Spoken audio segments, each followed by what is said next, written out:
Hi guys, and thank you for joining me today. Today I would like to talk about the 4 biggest myths when working through and handling your own heartbreak. So many people come to me and they're struggling after a divorce or after a long breakup, and they're trying to figure out what's next.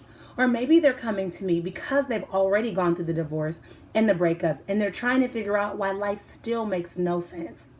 Going through a divorce and a breakup is very difficult.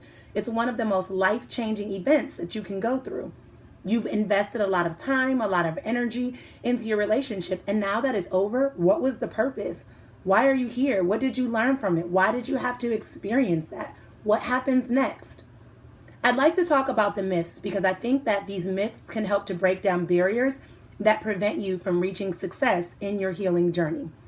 So the first myth that I hear often when I'm talking to people about divorce or breakups is if the breakup was your idea, you have no reason to be emotional, right? Ultimately, like, you chose to leave him or you chose to leave her, or you chose to file the papers. Why are you upset? But the truth of the matter is, if you had any amount of caring or love in that relationship, or you had invested any amount of time, it's going to cause you to feel emotional leaving.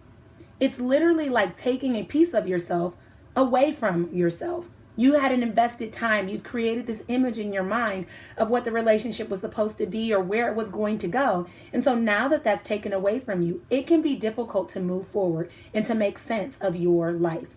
Do not allow people to tell you that you can't be sad, that you can't be upset, or that you can't be hurt because you were the one that asked for it. Being hurt and sad and feeling, depressed or down, that's actually part of the process. That's part of the healing journey. So don't allow yourself to feel bad about it. Which leads me to my second myth is if you're sad or you miss the person, still, that means you guys are meant to be together. And that's totally not true. I talk to women who have been in narcissistic relationships before, and there's such a thing as trauma bonding.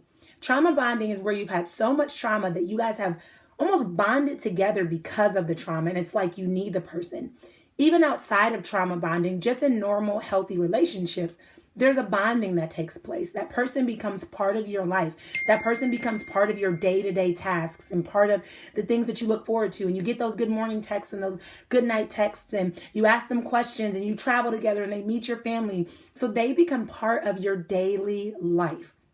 Because of that, when you take it away, it's going to be difficult because now what do you do in place of your Tuesday movie dates? And what do you do in place of Friday movie nights? And maybe you have made friends through that person, and now things are sort of awkward with his friends that since you're no longer with him. What do you do? How do you replace that?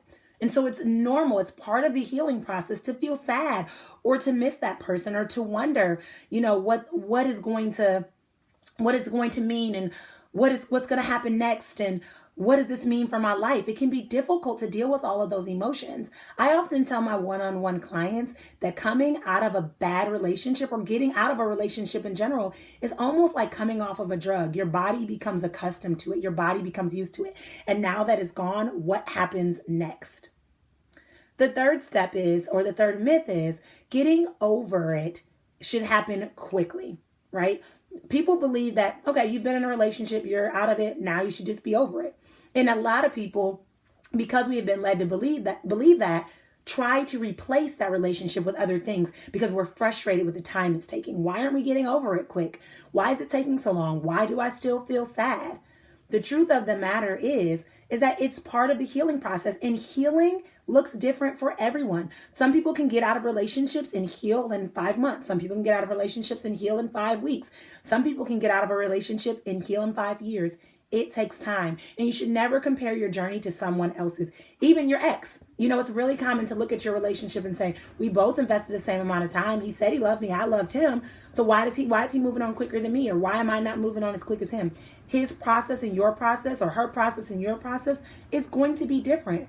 It's going to be different. We are naturally different humans made differently. And so the way we respond to circumstances and situations are different. When I worked in schools, I would work with 2 siblings that grew up in the same household, had pretty much the same experiences, but interpreted it totally different. It's the same thing in a relationship. You two are going to interpret the exit and the ending of the relationship differently. And some people heal and use different things to heal in different ways, and that's okay. Excuse me. I worked with children who grew up in the same household, same parents, same experiences, but they interpreted it totally different, had different behavioral responses, and different ways that they acted and liked different things. And it's the same thing with a relationship. When you end a relationship, even though you guys were in the exact same relationship, it's going to look different for each party, for each person, based on the way they interpreted their own experience through the process. So do not try to compare your healing journey to anyone, even if someone has been through a similar relationship. Everyone's healing journey is unique, and you have to embrace that part about your healing journey. Do not rush it and do not try to compare it. Finally, the fourth myth is out of sight, out of mind with your feelings.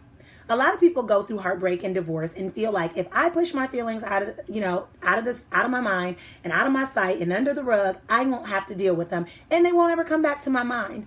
And that's not true. We have to feel our feelings. We have to go through the motions of understanding why we're feeling the way we are, what's hurting us, what's bothering us, and what we can learn from it. If we spend all of our time covering up our feelings with new dating ideas and new, go-to events, or just trying to stay busy with work and avoiding going home, or, putting ourselves on a Netflix series so that way we don't have to deal with it. If we're constantly trying to keep our feelings out of our mind, they are ultimately going to impact our life. It's like trying to push everything under the rug, expecting the rug to cover it all up. Eventually, it starts to seep out of the side. And our bodies aren't made to carry all of those emotions without thoroughly being able to process it. And so you must process through those difficult emotions to really heal your body and your mind.